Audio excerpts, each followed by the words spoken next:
Hello and welcome into the latest episode of The Truths We Hold, where we are unpacking not only the Declaration of Independence and unalienable rights as given to us by God, but also the truths that we hold here at North Carolina Family in celebration of our 250th anniversary as America and the signing of the Declaration of Independence.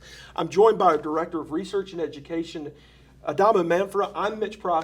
I have the pleasure of serving as our Vice President here at NC Family. And today we are going to, in fact, take a deeper look at the Declaration of Independence as a special episode for July and July 4th. You're watching this around that time. And so, Adamo, it's certainly notable that as we celebrate this 250th anniversary as a country, or at least as one who had declared independence, let's talk a little bit more about the Declaration, what it is, what it's not, and what it provides for us here 250 years later. The Declaration, what is the Declaration of Independence as we know it historically? Sure. So as you noted, that is really what we're celebrating. I think we often have the theory that we're celebrating 250 years of independence, and it's often overlooked specifically what is that moment. Is it the victory of the war? Is it the surrender of Britain? Is it the beginning of the war, which it certainly isn't? Which all come later, and the beginning of the war comes before, right? In 1775. But yes. In fact, we're celebrating the Declaration itself, which was declaring not war, which had already started effectively, but independence. So declaring we, the people of the United States of America, the first time we see that, are declaring that we are now cut off. We have ended the relationship of being governed by the king in England. And so as of that moment, they all said we are now an independent, we'll say nation, an independent collection of states at least, and that is saying because of all these grievances, we are now asserting that based on and appealing to divine justice and extra principles, that for these reasons we are now making the prudential judgment that we are cut off from an unjust relationship with our current governor. So the Congress had actually began formulating this idea and working through it, and then the Continental Congress puts together this committee of five, if you will. Historically, it's known. We know three of them very well, Thomas Jefferson, John Adams, Benjamin Franklin. Most people don't know about Roger Sherman of Connecticut or Robert Livingston of New York. But this committee of five come together. They kind of point at one of the younger guys in the room, Thomas Jefferson, and say, we'd like you to write this. They knew that he had used the pen very well. He had just finished with George Mason writing the Virginia Declaration of Rights. So Thomas Jefferson rents a room there in Philadelphia and starts penning this document. He's influenced by three specific men. I've already mentioned George Mason, but John Locke, of course, and we'll point out some of those as we walk through the first two paragraphs here in just a moment. John Locke and Francis Bacon. Everything's better when you put a little bacon on it. And so Francis Bacon, John Locke, George Mason influenced Thomas Jefferson. He takes it back to this committee of five. They pore over it for several weeks, and then they bring it to John Hancock, who was presiding over the Continental Congress at the time. That's why he signs at the top. Actually, I think on July the 4th, only 2 members of the Continental Congress signed it. Most of the others signed it in the subsequent days. So as we look at this Declaration of Independence, and as I just mentioned, specifically the first few lines, and by the way, it's very interesting to note, in Congress, July 4, 1776, the unanimous declaration of the 13 United States of America. Adamo, this was the very first time in any governing document, if you will, as we talked, we said, well, is it really a governing document at this point? It was written by the Congress.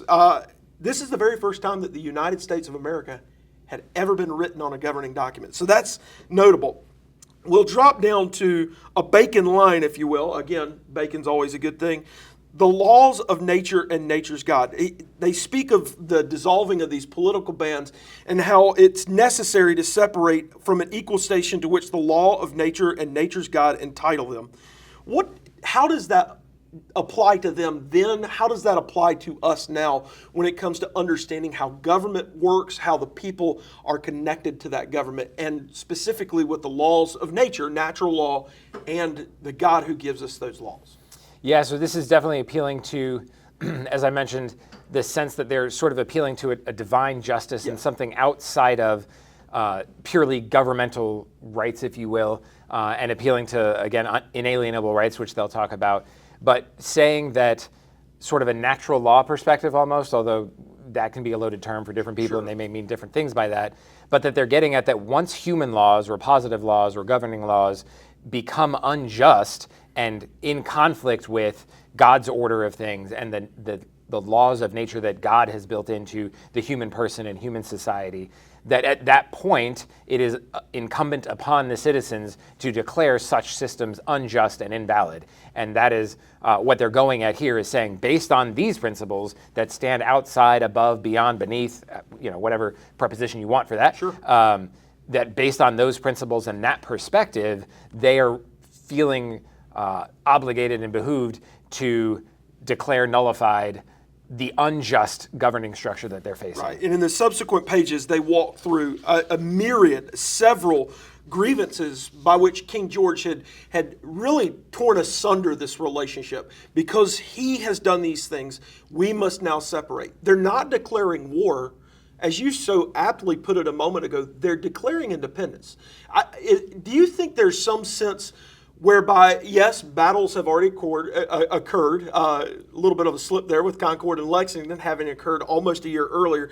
Do you think there's some sense that they're coming to terms with the fact that maybe we can get out of this with some sort of mutual agreement of separation and war will be, maybe staved off? Or do you think that this is kind of the stake in the ground where they're saying, okay, this is where we have to declare we are no longer part of the crown, come what may? I think there's a sense that I don't think they would be sort of Pollyannish enough to think, oh, we're going to write this document and then they're going to be like, oh, okay, we're out. George says it's fine. So I think more likely what it is redefining the situation from a civil war to a war between nations, right? Yes. So later in the document, you mentioned all the grievances. So depending on what version, like how you hold the document in like the little pocketbook versions that I have a few of, is like 2.5 pages of nerds. We have a lot of these all these bad things that the king has done. And then they conclude that by basically calling him a tyrant and saying if he behaves as such of a tyrant, then therefore he is not fit to govern a free people, which they are recognizing themselves as.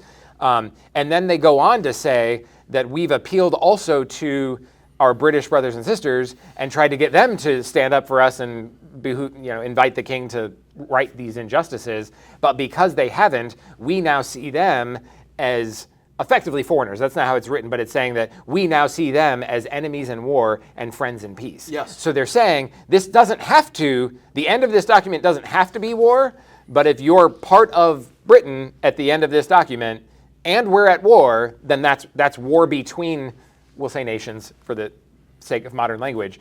And so I don't think they're foolish enough to think that peace is the immediate outcome of this document, but I think they're declaring that this is no longer a policing action, like the British troops are not policing their own citizens, that it is now a conflict between independent entities, and that it is a matter of war, any conflict that continues. And surely by their closing sentence, declaring their lives and their honors to this, they know that is what they are committing here. So in your mind's eye, if you're working through this, John Trumbull, one of the most famous paintings, it's actually in the rotunda of the Capitol. You've got all these men in this room. That committee of 5 are at the front. John Hancock is sitting at the desk. Then you've got Robert Livingston and the others there, Roger Sherman, and then Benjamin Franklin, Thomas Jefferson, John Adams. He's the short one up front. One of my favorite guys, by the way. And so they start this document. They're putting this all together. We hold these truths to be self-evident. More bacon. That all men are created equal. Now, we won't dive too deeply into that particular phrase, but what are they getting at with all men are created equal, and how should that work for us today, understanding that line itself? Yeah, so again, the founders, we've talked about it a little bit, and the Bartons famously with the wall builders are huge on this, that really they're deriving much, if not all of this, from Christian principles. Yes. And so in the way that they appeal to the laws of nature and the laws of God, here they're appealing to the fact that our rights are granted by our Creator, by God Himself, and not by government. That this is not things that are created out of thin air, that the government creates your rights, and then you live subject to the whims of the government to give and remove them, but that because the rights come from the creator, they'll go on to say that the government's job is to then secure and defend those rights, not to create or fabricate them. Yes, absolutely. So as we continually move through this, they are endowed by their creator. Again, a reference to divinity, to God himself. And of course, Jefferson, there's a lot of speculation about who Jefferson was, his connection to faith, that sort of thing. He certainly affirms that there is a God of nature, there is a creator. So in one way, shape, or form, he's pointing to the fact that these rights, these blessings, these freedoms are given to us by God himself. With certain inalienable rights, we've unpacked this a good bit and will continue through future episodes. Life, liberty, and the pursuit of happiness. And that pursuit of happiness comes from an idea given to him by Locke and through the reading of Locke. The pursuit of happiness. We've talked a little bit about this. Why does he not use the right to personal property there? Instead, he says the pursuit of happiness. Yeah, so I don't want to assume too much of for sure this is his thought process, but sort of reading it from our perspective, I think some of the implications of that, so again, this whole clause is coming under rights endowed by their creator. So these are things that sort of can't be taken away. So life, you can't take that from me and leave me intact. Like, you only take my life with ending me. Not spiritually, right? We go on and have life with God. But in terms of this life and the government issue, you can't take life without ending the person. You can't really take liberty without ending the person, right?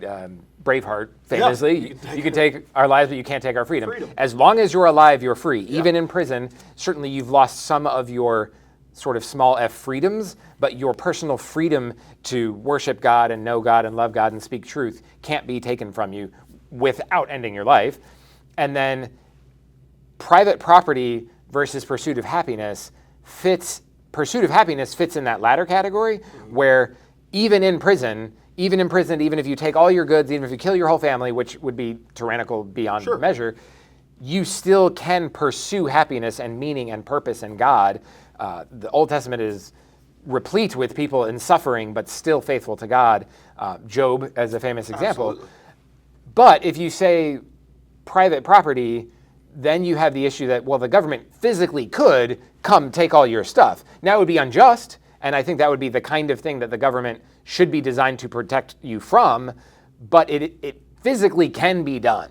So it would be an unjust alienation to be alienated from your private property, but it's not an impossible alienation, whereas pursuit of happiness is impossible to be alienated from, though you could be highly restricted in your freedom to express that and practice that. Perhaps mine's an overly romanticized version of this. I like to think that it's aspirational.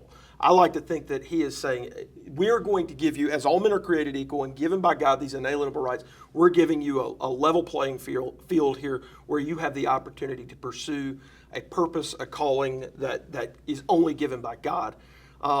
Excellent stuff there, Adamo. Let's move on to one of the last couple things that we'll look at here in the second paragraph.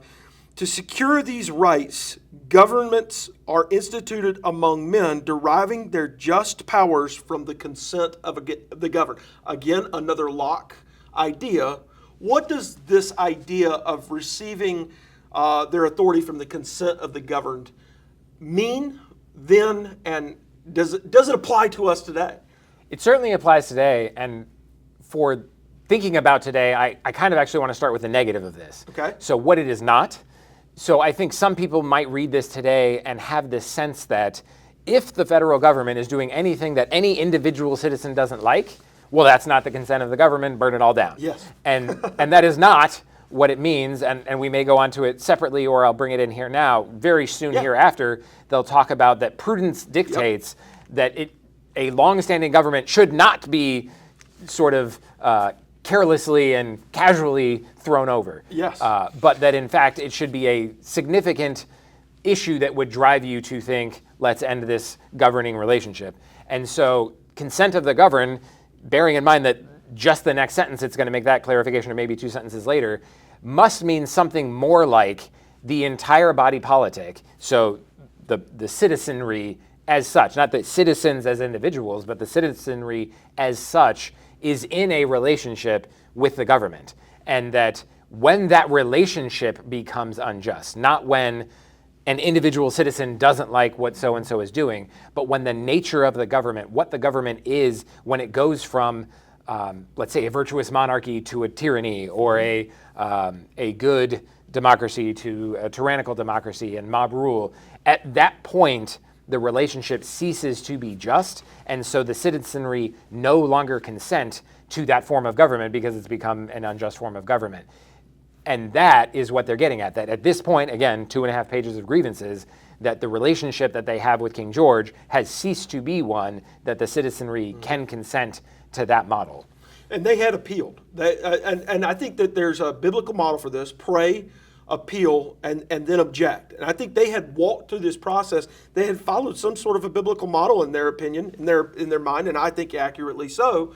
And they're now saying it is time for us to, as they say in that opening line, dissolve these bands. So it's very interesting, and I think that that's a biblical model that still applies today, regardless of a person's opinion on whether they think the government is just or not just, being used properly or misused. We still have a biblical model to walk through where we, especially as believers, are called to pray. Mm-hmm. Pray for those in authority. Pray for those who are over us, and pray for them if we believe that they are doing unjustly, that God will change their heart, that God will change their mind.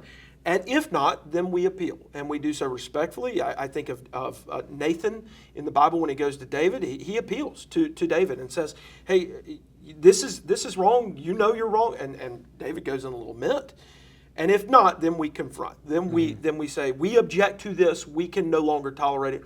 And of course, that's usually, if not solely, when the government forbids what God requires, or requires what God forbids. And so I think that that's a good pattern, and I think these men got it right. In fact, I'm going to say it affirmatively. I know these men got it right. You mentioned something, and as we wrap up here in this extremely wonderfully put episode celebrating July 4th and the 250th signing of our, I'll call it our birth certificate, these men didn't take this responsibility lightly. It's incredibly noteworthy that they say this. Jefferson penned these words, and then every last one of the signers signed their name on this birth certificate with this as the final line. John Hancock's name is right under this. And for the support of this declaration, with firm reliance on the protection of the divine providence, there it is again, we mutually pledge to each other our lives, our fortunes, and our sacred honor. What a noteworthy, weighty, burdensome task these men were taking. Many of them did lose these things. Their families were ruined. Their fortunes were squandered. They paid the price for this. And I think it's important for us to understand they paid for the price for this so that we could celebrate this document on July 4th, 2026, 250 years later. Yeah, I think it's interesting you refer to it as our birth certificate as a nation, but all those men knew very well they may have been signing their death certificate. Yeah. And I think when we honor also, I think July 4th is a fitting time to celebrate our veterans as well, and not just because I am one. Yeah. But thinking about the people that are willing to lay their lives down to purchase this freedom, because they knew good and well that that document would have been worthless without the commitment to back it up. And if they weren't willing to lay down their lives, then they couldn't ask all of the rest of the fledgling Americans to lay down their own and fight for that. And we, to this day, still have people putting on the cloth day in and day out to go defend these freedoms that they wrote and penned and were inspired to hand on to us so that we can continue to pass on these freedoms to our children, because we're always only one generation away from people not defending these rights and protecting them for us. And there's a little bit of Reagan to wrap things up. I love it. Well, thank you for listening or watching this episode of The Truths We Hold, where we focus in on this, the Declaration of Independence and celebration of our 250th anniversary as the United States of America, and of course, the principal foundational beliefs that we hold true here at North Carolina Family. So go to our website at ncfamily.org to learn more about who we are and how you can partner with us to celebrate and make a difference here on the 250th anniversary of our nation. God bless you all.